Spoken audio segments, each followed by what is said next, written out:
Okay. So in previous classes, we've spoken about the nature of the Hadith party, about collecting uh, the stories about the actions and words of the Prophet Muhammad, which were the Hadith. Now, the question is, how does this actually end up becoming something called Islamic law? And this all happens basically during the period of 780s, kind of 780s to 880s. It's during this period we get the basics of Islamic law schools, and with that, the fundamentals of Islamic law, the fundamental theory of Islamic law codified around the year 1000. So this is the period when the world transforms from, let's say, a pietistic community with vague ideas about how to be Muslim to the development of something called law, which in other words is known as Sharia, which helps Muslims decide what it means to be legally Muslim. And that entails both relationships with other people, but also the relationship with God in a way that doesn't pertain for modern law today.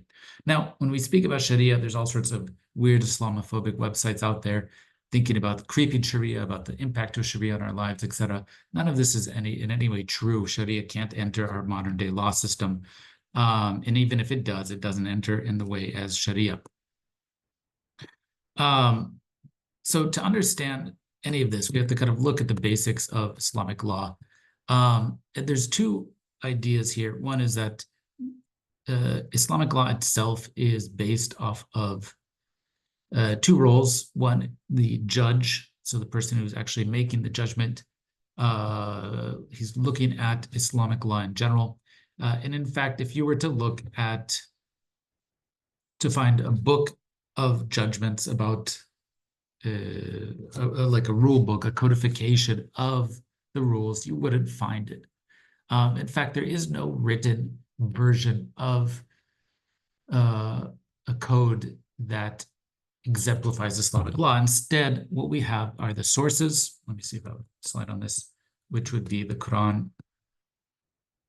And then we also have the Sunnah, the actions and words of the Prophet Muhammad.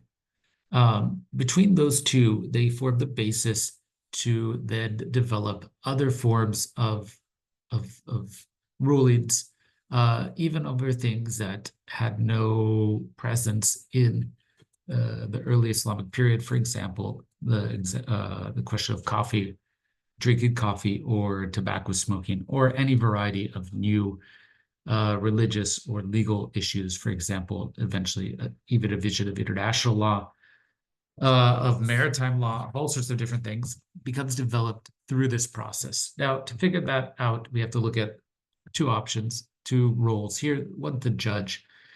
The judge knows the basics of Islamic law. He's studied eventually in something called a madrasa, which doesn't appear until about 1100, but teaches Islamic law and how to apply it. So the judge takes the particularities of every case. Say someone is suing someone for the murder of their relative, and takes the witnesses, takes the pieces of evidence, and makes a ruling with his knowledge of precedent and so forth. Now, on the other hand, there is the mufti, the jurist.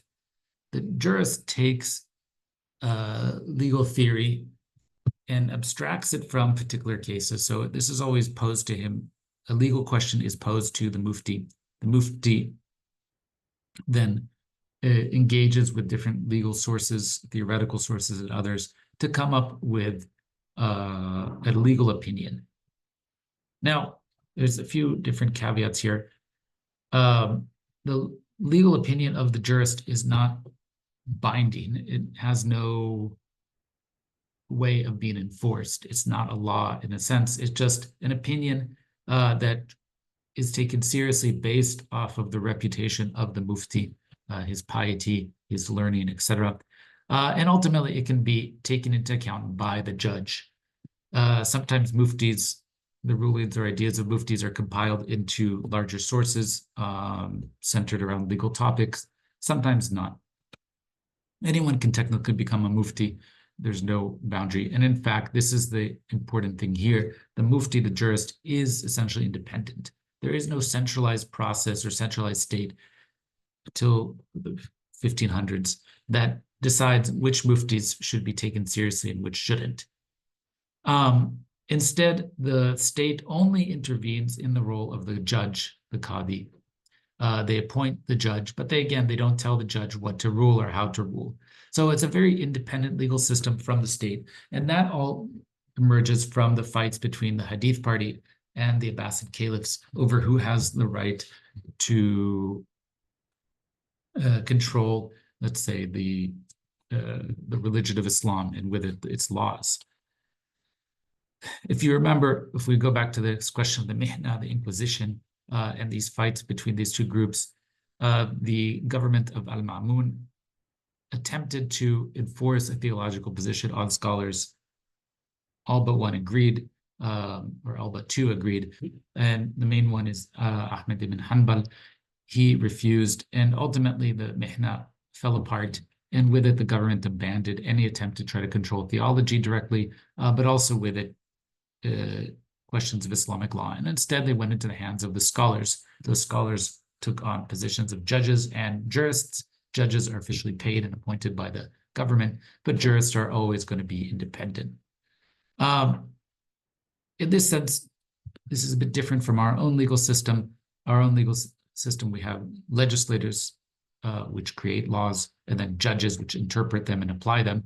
The precedent that judges create in court cases can sometimes inform future judgments. So that's what the Supreme Court does if it chooses to create precedents, which it often does. In the Islamic case, this is a bit different. The judges' individual rulings about individual cases creates no precedents for later cases. The muftis can rule on kind of abstract legal questions, but again, that doesn't necessarily create precedents. And overall, it's a very informal, non-centralized system that gradually incorporates all sorts of new legal issues and problems as they arise, and is very flexible and capacious. Now, within this human world of human actions, usually muftis, that is jurists, have to decide whether something, what should a person do, right? Can they smoke tobacco? Can they drink coffee, et cetera, et cetera? In this realm, or in particular situations, what is the permissibility of everyday human actions? So in this realm, there's things that are obligatory, ultimately, like prayer. All Muslims should be praying ideally 5 times a day, and should not. This is not something you can avoid without being a bad Muslim. And then there's things that are prohibited completely, like drinking wine and so forth, in which, again, if you do those, you're considered a bad Muslim. That said, all of this is, on the level of the individual. There's many people and many Muslims who are happy to be Muslim without praying 5 times a day and also drinking wine. It wasn't an issue. And in fact, we'll see many kings and caliphs and other people were constantly drinking wine. It wasn't an issue in that sense. Between those two realms, there's things that are recommended, things that are not obligatory on all Muslims, but are good to know. For example, having deeper knowledge of Islamic law. This is not dependent for every Muslim. It's just something for some people. There's also things that are discouraged. For example, tobacco smoking or coffee. These, on occasion, were prohibited, haram, but they eventually became makruh. That is, things that are seen as legal but not encouraged. And finally, there's things that are just neutral, in which the law has no particular say on one way or another. And remember, these all compile both relationships between people. So cheating someone in a contract, etc., is an interaction between two people. But it also goes between relationships between humans and God. So, for example, prayer or drinking coffee is a question of your relationship with God. As I pointed out, the sources of Islamic law are the Quran and the Hadith. What's important to note here is that what's not in here is the caliph's actions or rulings, any role of the state in determining this, at least in this medieval period, is not there. That doesn't mean that the states cannot, doesn't, let's say, state law is not relevant to legal cases. It just is not a source for these rulings. But what happens when something is not addressed in Islamic law? For example, coffee. Coffee is a substance that was kind of discovered somewhere in Ethiopia or Yemen in the probably 1300s or 1400s. It was adopted for religious purposes and then for social drinking at Mecca, then in Cairo, then Istanbul, and eventually it also passed to European countries by the 1600s. Now, in the Islamic countries, there is a question of whether it is actually permissible. Now, the problem is during the time of Prophet Muhammad, there was no coffee. So what do you do in this case? You basically use analogy. You say coffee is like wine in that it's an intoxicant. And you say wine, in this case, the Quran specifically bans khamr, wine made from grapes. You expand that definition of intoxication of wine to anything that intoxicates. Then you have to figure out what is intoxication. Intoxication would be some sort of alteration of mental states to the point where you can't tell the difference between things. And using that step of logic, that analogy, there would ultimately decide that coffee is probably a prohibited substance. It is haram. Now, other people would say that it's neutral or that it's makruh, that it's discouraged but not illegal. All of this is just within the realm of legal reasoning. And it's important to remember that just because it's law doesn't mean that all Muslims necessarily follow it or even see the law as the only particular way to be Muslim. As we'll see, there's other ways centered around philosophy or Sufism or mysticism and other forms, okay? There's other principles, let's say theoretical moves that you could make in Islamic law.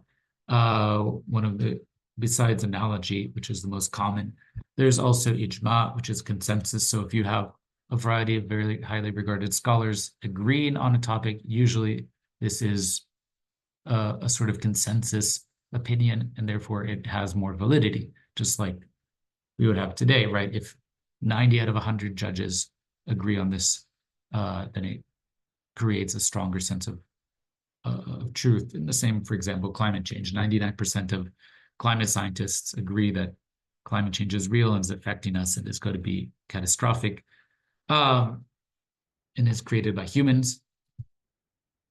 There is probably 1% who have a discordant opinion, but we have to keep in mind that it's not, that 1% is not equal to the 99% that disagree with it or that agree that climate change is human caused and will have a drastic impact.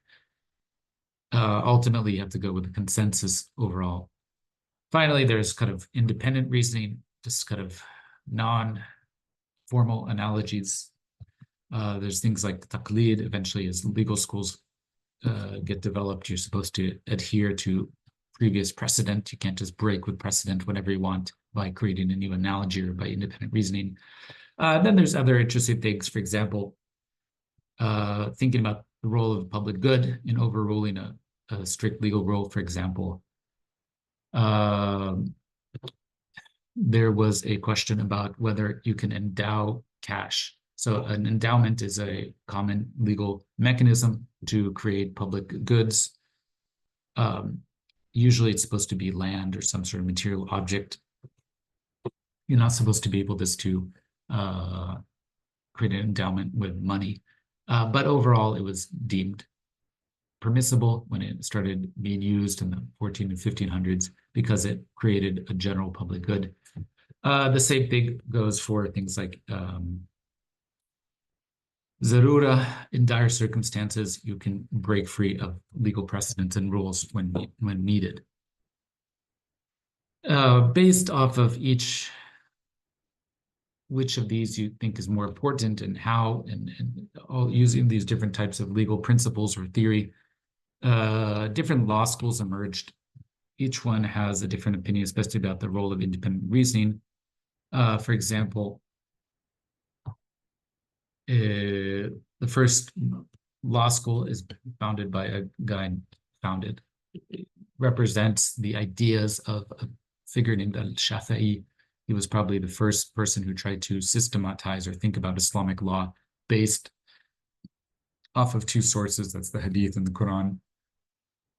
And he was the one who turned these two sources as the basic information that a law should be based on. So this takes out things like local custom, the role of the caliph in deciding things, or, for example, what other communities were doing, like Jews and Christians. The Hanafi school was was apparently founded by a man named Abu Hanifa. Started with more study circles in Kufa. It developed into a different approach to Islamic law. It had stronger ties with the Abbasid government, and it allowed for greater individual reasoning or opinion within legal definitions, right? So there was more space for just kind of logical derivation, not based off of necessarily of just adhering to the Hadith and Quran. The Maliki school puts greater emphasis on the traditions of the people of Medina and what they were doing, and see that as a creator of precedence. The Hanbali school, started by Ibn Hanbal, again, not by him, but his followers in later centuries, really overemphasizes the Hadith and the Quran and basically leaves little space for kind of individual legal reasoning on the part of jurists. So it's hard to exactly map this onto things like modern day legal thinking, but you might think of certain types of legal theories like originalism or constitutionalism, or the fact that the idea that, you know, the law should change with the times or not, as sort of legal theories that represent different types of legal schools. The same goes for some of these law schools. Of course, these ended up developing over longer periods of time, transforming and so forth. All of them are able to adapt to new legal situations. But I just wanted to give you a sense of how this all works. Thank you.